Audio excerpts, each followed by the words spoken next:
Hello everyone, welcome back to our channel HPG के Nakul pressure. आज मैं आप लोगों के लिए बहुत इम्पॉर्टेंट टॉपिक जो कि ज्योग्राफी का टॉपिक है, नदियों से लेके आई हूँ। जो कि हमेशा इस जो टॉपिक से है जो है हमेशा ही क्वेश्चन पूछे जाते हैं। या तो ये पूछा जाएगा कि कौन सा शहर किस नदी के किनारे बसा है, या तो किसी नदी का मुहाना, या कौन सी दूसरी गंगा का किस नदी को दूसरी गंगा कहा जाता है। ऐसे ऐसे क्वेश्चन जो है एग्ज़ाम में पूछे जाते हैं। तो आज हम इन क्वेश्चंस को कवर करेंगे, तो ज़रूर देखिएगा। ये 50 से भी ज़्यादा क्वेश्चंस रहेंगे और आपसे रिक्वेस्ट है कि आप जो है लाइक शेयर ज़रूर कीजिए। और चलिए तो शुरू करते हैं। आज का हमारा टॉपिक है नदियों से जितने भी सवाल पूछे जाने वाले हैं वो सब इसी वीडियो में, और आपके सभी क्वेश्चन जो हैं आगे जो भी पूछे जाएंगे वो ठीक होंगे। तो चलिए शुरू करते हैं। तो सबसे पहले हम देखेंगे नदी का नाम और उद्गम स्थान। तो चलिए देखते हैं। सतलुज नदी का जो उद्गम स्थान है ये है मानसरोवर झील के समीप स्थित राकसताल, जो मानसरोवर झील के नज़दीक है। राकसताल ऊंचाई है समुद्र तल से 5000 मीटर। तो आप याद रखेंगे मानसरोवर झील के राकसताल से जो है कौन सी नदी निकलती है, तो किसका उद्गम स्थान है, तो वो है सतलुज का। नेक्स्ट है सिंधु। तिब्बत में मानसरोवर झील के पास, तो तिब्बत में ही मानसरोवर झील के पास से सिंधु नदी निकलती है। लेकिन आप याद रखेंगे कि जो सतलुज नदी थी वो राकस ताल से निकलती है, और सिंधु नदी ये तिब्बत में मानसरोवर झील के पास से। नेक्स्ट है गंगा, जो कि भारत की राष्ट्रीय नदी है। तो ये निकलती है गंगोत्री के पास गौमुख हिमानी, जो कि समुद्र तल से 5165 मीटर से भी अधिक ऊंचाई पर है। नेक्स्ट देखते हैं यमुना। बंदरपूंछ के पश्चिमी ढाल पर स्थित यमुनोत्री हिमानी, यहाँ से जो है ये नदी निकलती है यमुना। तो आप याद रखिए बंदरपूंछ के पश्चिमी ढाल पर स्थित यमुनोत्री हिमानी से कौन सी नदी निकलती है, तो ये निकलती है यमुना। नेक्स्ट है ब्रह्मपुत्र। तिब्बत में साम्पू तथा असम में इसे विहांग कहते हैं। तो आप याद रखिएगा ब्रह्मपुत्र नदी को तिब्बत में साम्पू और असम में दिहांग कहते हैं। नेक्स्ट देख लेते हैं कहाँ से निकलती है ब्रह्मपुत्र। तिब्बत में मानसरोवर झील से 80 किलोमीटर की दूरी पर स्थित हिमानी से ये निकलती है। तो आप याद रखेंगे सतलुज, सिंधु और ब्रह्मपुत्र नदियाँ जो हैं इन सब का संबंध जो है मानसरोवर झील से है। लेकिन सतलुज राकसताल से, और जो सिंधु नदी है वो तिब्बत के समीप मानसरोवर झील के पास से, और जो ब्रह्मपुत्र है ये तिब्बत में मानसरोवर झील से 80 किलोमीटर की दूरी पर स्थित हिमानी से निकलती है। नेक्स्ट देखते हैं नर्मदा। तो जो नर्मदा नदी है ये विंध्याचल पर्वत श्रेणी में स्थित है। जो विंध्याचल पर्वत श्रेणी जो है इसमें कौन सी के पास स्थित जो है अमरकंटक नामक स्थान से ये निकलती है नर्मदा नदी। नेक्स्ट है तापी। तो तापी जो है, जो ताप्ती नदी है ये बैतूल ज़िले यानी कि मध्य प्रदेश, बैतूल ज़िले जो कि मध्य प्रदेश में स्थित है वहाँ से निकलती है। और सही इसका एग्जैक्ट जो स्थान का नाम है वो है बैतूल ज़िले मध्य प्रदेश के मुल्ताई या मूल ताप्ती नगर के पास से निकलती है ताप्ती नदी। और जो नर्मदा और तापी हैं ये जो है नर्मदा, तापी और महानदी ये पश्चिम की ओर बहने वाली नदियां हैं। नेक्स्ट देखते हैं। नेक्स्ट है महानदी। मध्य प्रदेश के रामपुर ज़िले में सिहवा के समीप जो है 442 मीटर की ऊंचाई से ये महानदी का उद्गम स्थान है। तो आप याद रखेंगे मध्य प्रदेश के रामपुर ज़िले से कौन सी नदी निकलती है, तो वो है महानदी। नेक्स्ट देख लेते हैं। नेक्स्ट हम करेंगे क्वेश्चन जो कि नदियों से हमेशा ही एग्ज़ाम में पूछे जाते हैं। तो चलिए शुरू करते हैं। भारत की सबसे पवित्र नदी कौन है, तो गंगा। गंगोत्री में गंगा को क्या कहते हैं, तो गंगोत्री में गंगा को कहते हैं भागीरथी। गंगा का नाम गंगा किस स्थान के बाद पड़ता है, तो गंगा नदी का गंगा नाम जो है ये देवप्रयाग के बाद पड़ता है। Next question. देवप्रयाग में भागीरथी के साथ कौन सी नदी मिलती है, तो ये मिलती है अलकनंदा। Next question. बांग्लादेश में गंगा को किस नाम से जाना जाता है, तो बांग्लादेश में गंगा को कहा जाता है पद्मा। बांग्लादेश में ब्रह्मपुत्र नदी किस नाम से जानी जाती है, तो बांग्लादेश में जो ब्रह्मपुत्र नदी है ये जानी जाती है जमुना के नाम से। तो आप याद रखेंगे कि बांग्लादेश में गंगा को पद्मा कहते हैं, और बांग्लादेश में ब्रह्मपुत्र नदी को जो है ब्रह्मपुत्र को कहते हैं जमुना। तो इनमें कन्फ्यूज़न बिल्कुल मत क्रिएट कीजिएगा अपने लिए कि गंगा को कहते हैं बांग्लादेश में पद्मा, और बांग्लादेश में ही ब्रह्मपुत्र नदी को कहते हैं जमुना। चलिए आगे देखते हैं। गंगा एवं ब्रह्मपुत्र की जो संयुक्त जलधारा होती है उसे किस नाम से जाना जाता है? तो इसे जाना जाता है मेघना के नाम से। बहुत इंपॉर्टेंट क्वेश्चन। भारत की कौन सी नदी सुंदरवन डेल्टा बनाती है? तो भारत की जो गंगा और ब्रह्मपुत्र नदियां हैं, ये दोनों नदियां सुंदरवन डेल्टा बनाती हैं। नेक्स्ट है, सांगपो नदी किस राज्य से होकर भारत में प्रवेश करती है? तो जो सांगपो नदी है ये प्रवेश करती है अरुणाचल प्रदेश से। नेक्स्ट है, तवा किसकी सहायक नदी है? तो ये है नर्मदा की। किस नदी को बिहार का शोक कहा जाता है? तो कोसी को जो है बिहार का शोक कहा जाता है। अब यहाँ पे क्वेश्चन आया है बिहार का शोक, तो हम जान लेते हैं और राज्यों के भी। तो जो पश्चिम बंगाल का शोक है वो है दामोदर नदी, और जो बिहार का शोक कोसी नदी, एंड उड़ीसा का जो शोक है वो है ब्रह्मणी नदी। उड़ीसा में जो सबसे बड़ी नदी बहती है वो है महानदी, लेकिन उड़ीसा का जो शोक है वो है ब्रह्मणी नदी। तो आप ये क्वेश्चन जो है याद रखेंगे। आगे देख लेते हैं। कौन सी नदी बंगाल का शोक, ये हमने पहले ही डिस्कस कर लिया, तो वो है बंगाल का शोक दामोदर नदी। कौन सी नदी भ्रंश द्रोणी से होकर बहती है? तो ये है नर्मदा नदी। नेक्स्ट है, हाल ही में केंद्र सरकार ने किस नदी को राष्ट्रीय नदी का दर्जा देने की घोषणा की है? तो सबको पता ही है गंगा नदी, जो भारत की सबसे लंबी नदी है और भारत की सबसे पवित्र नदी। प्रायद्वीपीय भारत की सबसे बड़ी नदी, तो ये है प्रायद्वीपीय भारत की सबसे बड़ी नदी है गोदावरी। भारत में बहने के अनुसार भारत की सबसे लंबी नदी कौन सी है? तो ये है गंगा नदी, जो कि है 2525 किलोमीटर, और इसकी जो लंबाई है 2525 किलोमीटर है। और कई बार ये क्वेश्चन में जो है 2525 की जगह 2528 भी लिखा होता है या 30, तो आप कंफ्यूज मत होइएगा। अपने हिसाब से जो ऑप्शन दिए रहे होंगे उनके हिसाब से कर लीजिएगा। तो भारत में बहने वाली सबसे लंबी नदी कौन है? गंगा। और प्रायद्वीपीय भारत की सबसे बड़ी नदी गोदावरी। और इसमें सबसे इम्पॉर्टेंट क्वेश्चन ये भी था कि भ्रंश द्रोणी से होकर कौन सी नदी बहती है? तो नर्मदा जो है भ्रंश द्रोणी से होकर बहती है, और जो तापी नदी है ये रिफ्ट घाटी से होकर बहती है, जो कि आगे आएगा शायद क्वेश्चन। तो चलिए देखते हैं। कावेरी नदी कहाँ गिरती है? तो बंगाल की खाड़ी में कावेरी नदी गिरती है। पंजाब के निर्माण में सबसे महत्वपूर्ण नदी कौन सी है? तो उसका नाम है सिंधु।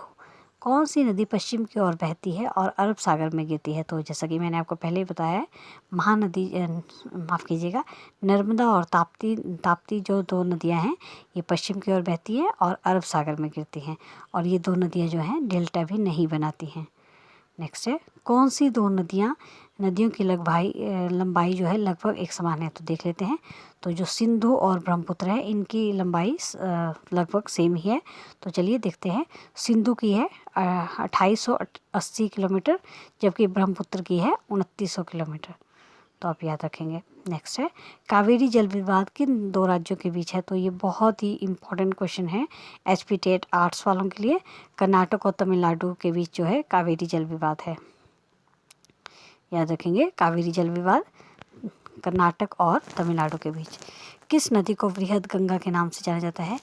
प्रायद्वीपीय भारत की सबसे बड़ी नदी, और बृहद गंगा ये कहा जाता है गोदावरी को। कौन सी नदी अपना मार्ग बदलने के लिए प्रसिद्ध है? तो उसका नाम है कोसी नदी। नेक्स्ट देखते हैं। कौन सी नदी उड़ीसा का शोक है? तो उड़ीसा का शोक हमने पहले ही डिस्कस कर लिया है, ब्रह्मणी नदी है। और बिहार का शोक कोसी नदी। पश्चिम बंगाल का शोक दामोदर नदी। कौन सी नदी कपिल जलधारा प्रपात से का निर्माण करती है? तो नर्मदा नदी जो है ये कपिल जलधारा प्रपात का निर्माण करती है। Next question, Wainganga Penganga ये किसकी सहायक नदी हैं? तो ये है गोदावरी की। वेन गंगा और पेन गंगा गोदावरी की सहायक नदियाँ हैं। नेक्स्ट है, इंडो ब्रह्मा क्या है? ये एक पुरानी नदी है। किस नदी पर एक सबसे लंबा सड़क पुल है? तो ये है गंगा पर। कौन सी नदी जो है ये विश्व की सबसे बड़ा नदी द्वीप माजुली द्वीप बनाती है? तो ये बनाती है ब्रह्मपुत्र नदी, याद रखेंगे। कौन सी नदी विश्व का सबसे बड़ा नदी द्वीप बनाती है? तो ये है माजुली द्वीप बनाती है, जो कि ब्रह्मपुत्र नदी। नेक्स्ट है, नर्मदा नदी का अधिकांश भाग भारत के किस राज्य में बहता है? तो ये बहता है मध्य प्रदेश में। नदियों को जोड़ने की योजना किसके शासनकाल में प्रस्तावित है? तो ये राज्य सरकार के जो कार्यकाल में जो है, शासनकाल में ये प्रस्तावित हुई।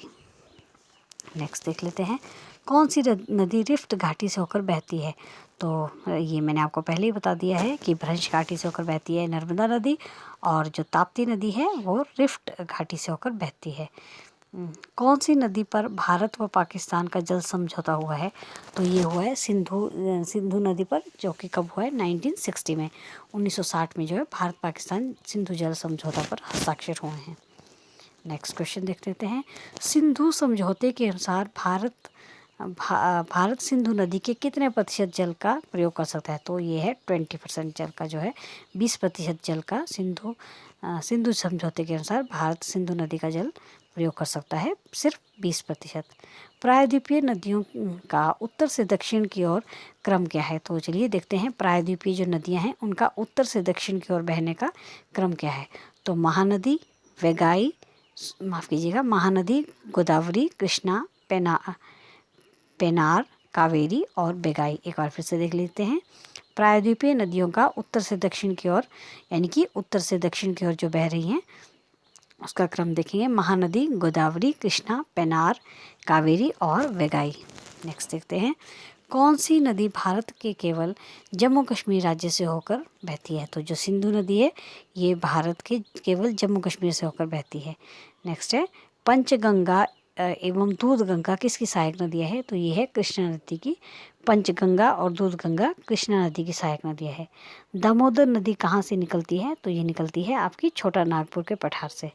आपसे एग्जाम में पूछ सकते हैं कि कौन सी नदी है जो छोटा नागपुर के पठार से निकलती है? तो वो है दामोदर नदी।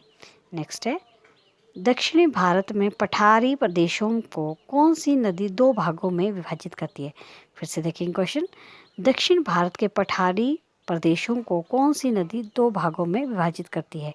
तो वो करती है नर्मदा नदी। नेक्स्ट क्वेश्चन, शिप्रा नदी किसकी सहायक नदी है? तो ये है चंबल नदी की सहायक नदी है ये शिप्रा नदी। नेक्स्ट है, भारत में कौन सी नदी का मुहाना एवं उद्गम स्थल दोनों जो है भारत में है?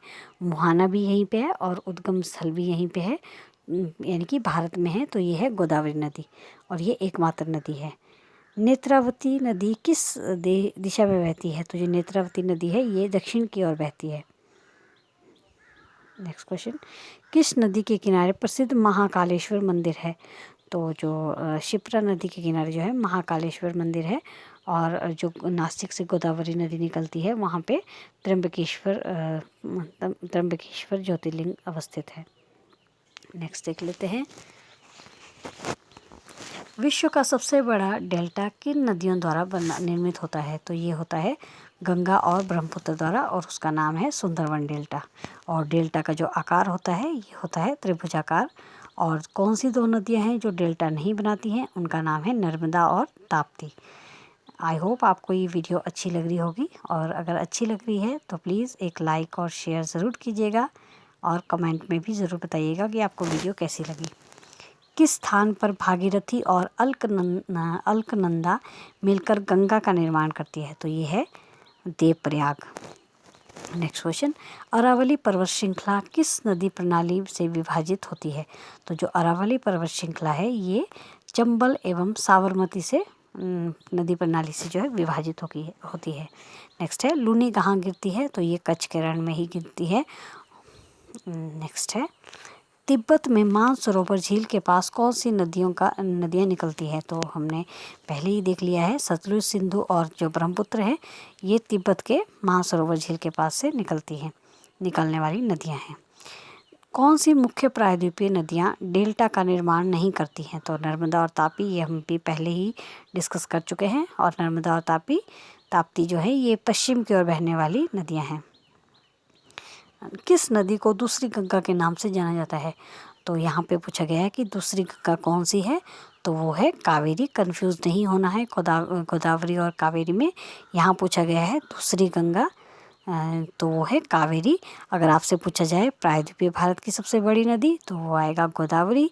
अगर बृहद गंगा पूछा जाए तो भी आएगा गोदावरी। लेकिन अगर पूछा जाए कि किस नदी को दूसरी गंगा कहते हैं के नाम से या दूसरी गंगा के नाम से जाना जाता है, तो वहाँ पे ऑप्शन आ जाएगा कावेरी। नेक्स्ट है पेनार की सहायक नदियाँ क्या हैं, तो पेनार की जो सहायक नदियाँ हैं ये है पापाधनी और चित्रावली जो है, ये पेनार की सहायक नदियाँ हैं। तो क्या क्या नाम है, पापाधनी और एवं चित्रावली पेनार की सहायक नदियाँ हैं। तो देख लेते हैं जो हमने पहले जो उद्गम स्थान देखे नदियों के, उनके अलावा दो नदियाँ और इम्पॉर्टेंट रह जाती हैं जिनके हम उद्गम स्थान के बारे में जानेंगे। और दो नदियों के उद्गम स्थल हम करेंगे, बाकियों के हम पहले ही कर चुके हैं। तो गोदावरी नदी का उद्गम स्थल है नासिक, जो कि महाराष्ट्र में है। और जो कावेरी नदी का उद्गम स्थल है ये है कुर्ग जिला कर्नाटक। तो कावेरी नदी निकलती है कुर्ग जिला कर्नाटक से और गोदावरी नासिक महाराष्ट्र से। आई होप आपको ये वीडियो अच्छी लगी होगी, और अगर अच्छी लगी है तो अपने दोस्तों के साथ ज़रूर शेयर कीजिएगा और लाइक शेयर कमेंट करना ना भूलें। Thanks for watching.